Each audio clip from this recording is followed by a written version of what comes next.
Hello, it's Heather King, author, YouTube star. Hey, my column, my Angelus News column that I've written every week for 11 years or something like that, won.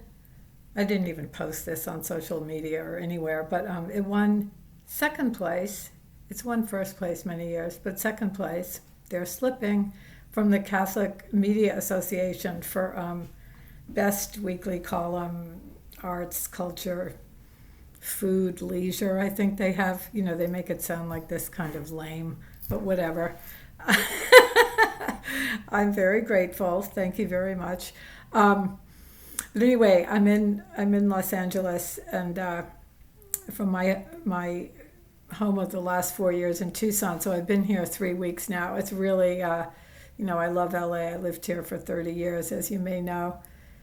I came into the church here. I went to Mass Sunday at Church of the Blessed Sacrament on Sunset Boulevard in Hollywood, where I made my first communion and was confirmed in 1986. So yeah, it's really, I was very much formed here as a human being, obviously as a Catholic, as a writer. At the same time, I really see, wow, I made the right move to go to the desert because of my that is where I can get the silence and the relative silence and relative solitude, while also being very much in the world.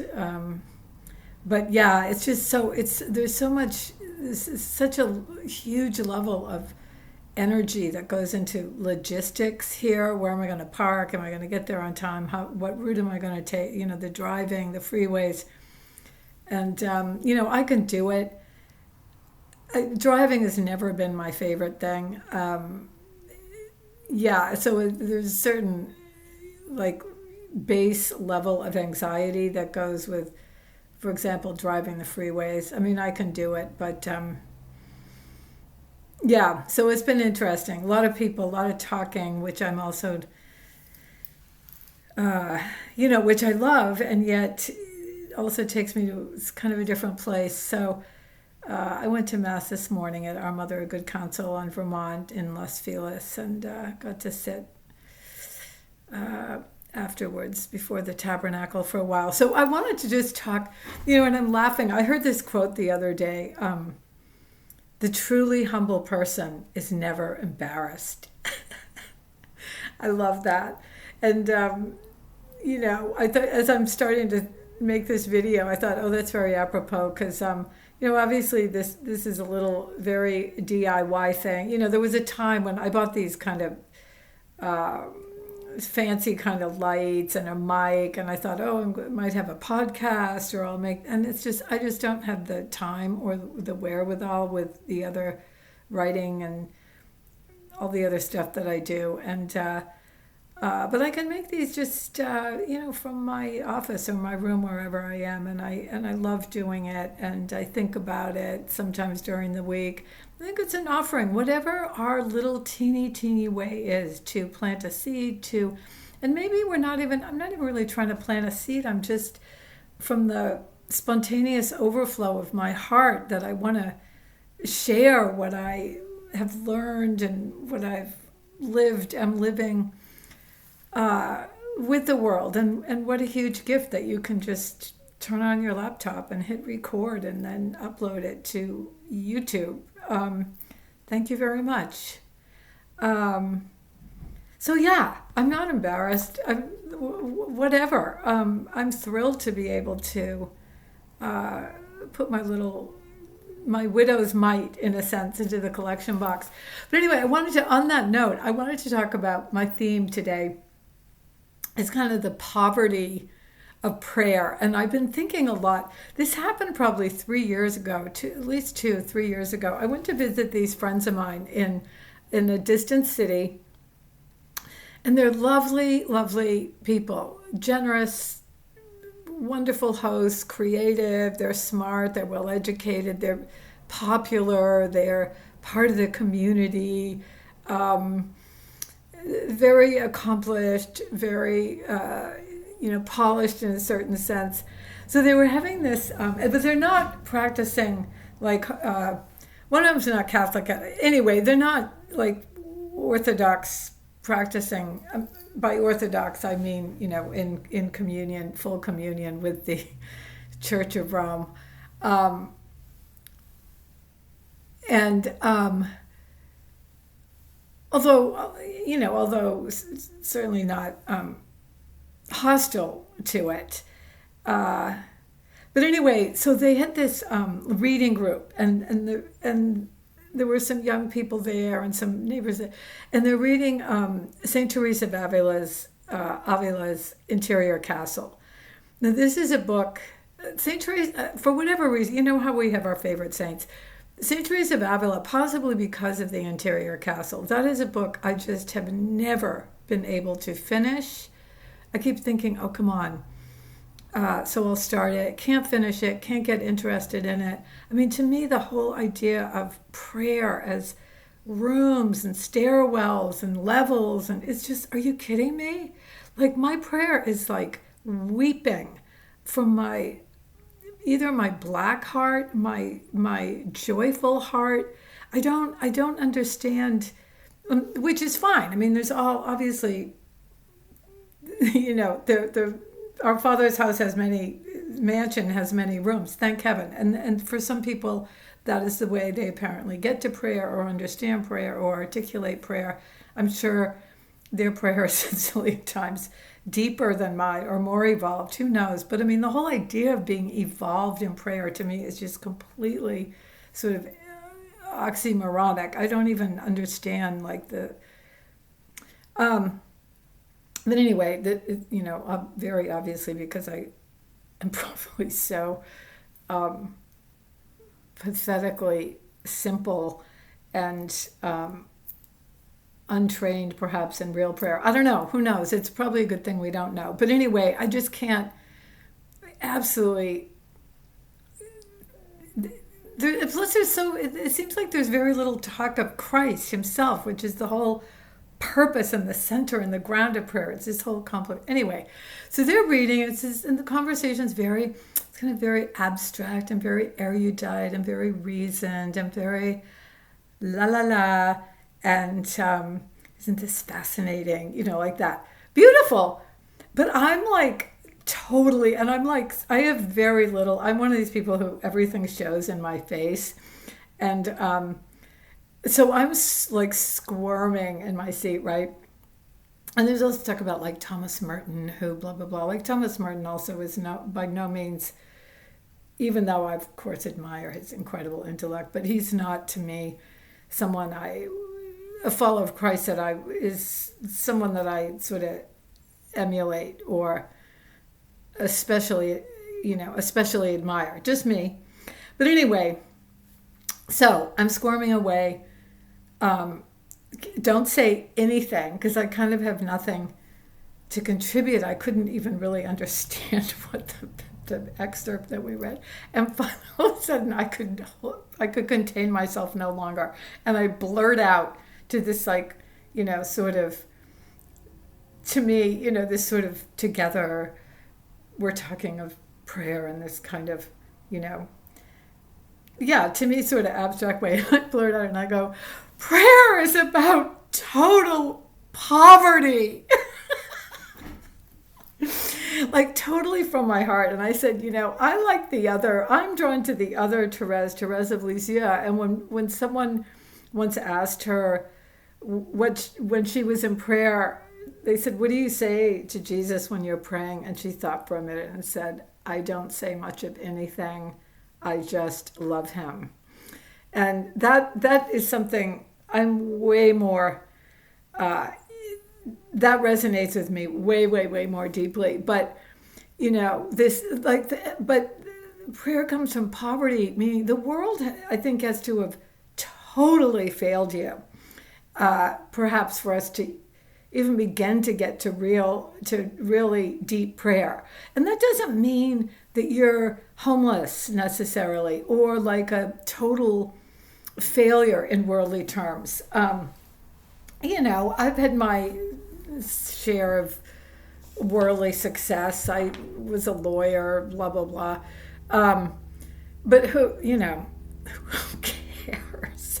I mean, and that doesn't mean those things mean nothing. I mean, it's wonderful to have a law degree. If that's your vocation, great. But the point is, the world has to have failed you in the sense that you have realized this does not remotely, anything that the world gives me cannot remotely address or fulfill the longing of my heart.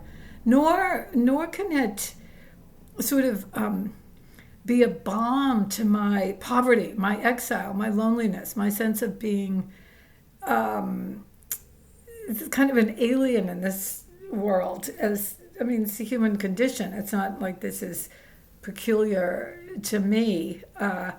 Although I think maybe if you, again, I think the more Christ becomes your lodestar, the more an alien you feel just naturally in this earth.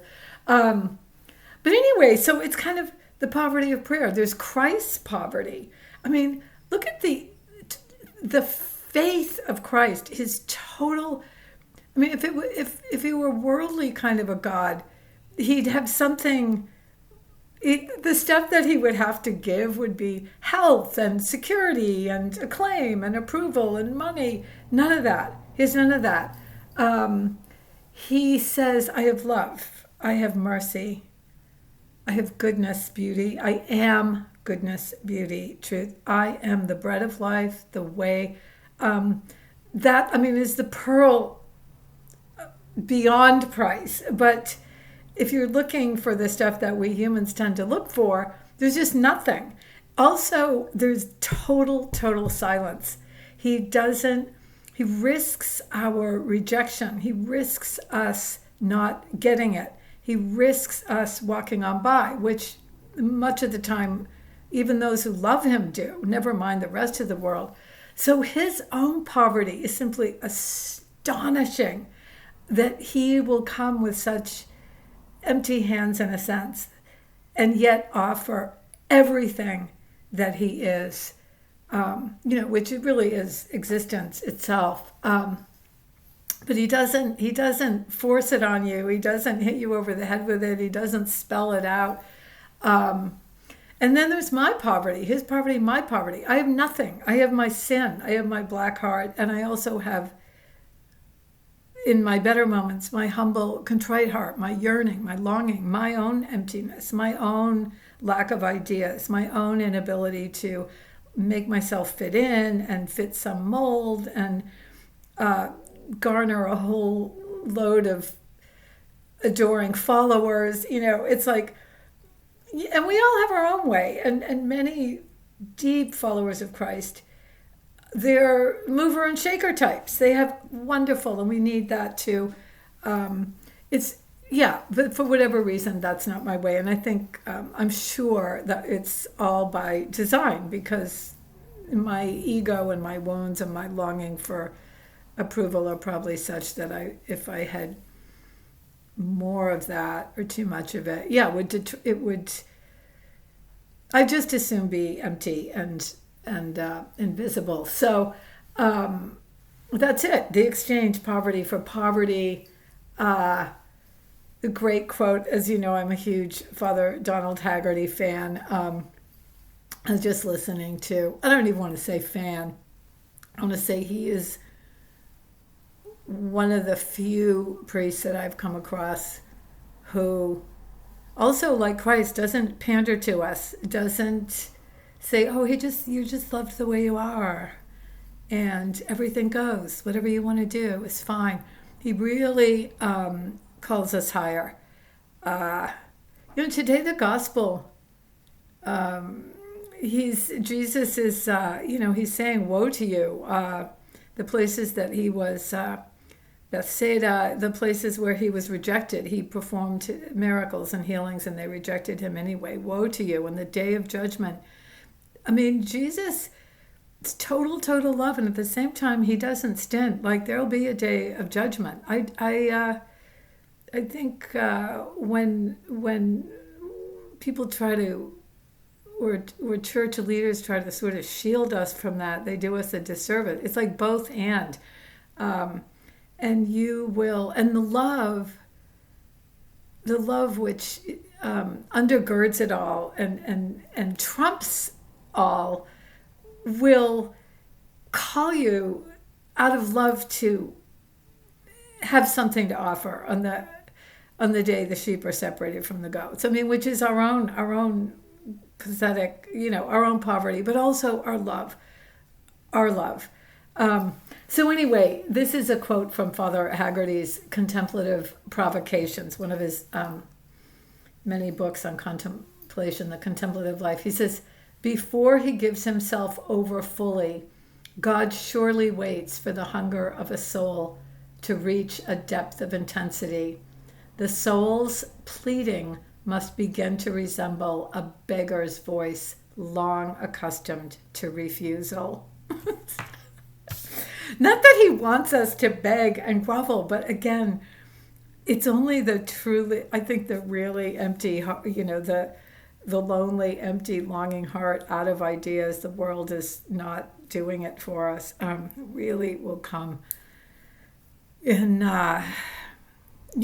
in joy and fatigue and bewilderment or whatever else we might have. Anyway, so the poverty of prayer.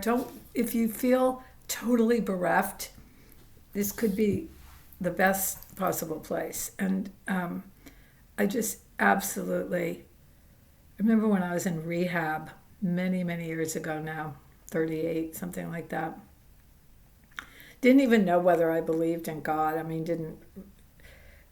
And they said at rehab, it wasn't a Catholic place, of course, but it was, this kind of higher power thing. And they said, oh, well, some of us we kneel by our bed or wherever, and we ask God, whatever our idea of God is, and just to help us. And they said, he always he always hears an open heart, and for whatever reason, I just heard that, and I knelt in my room, and I didn't even know. I mean, do we ever know how to pray? My prayer, I'm sure, has not ever advanced beyond the prayer of those days in rehab. But just, I want to do better.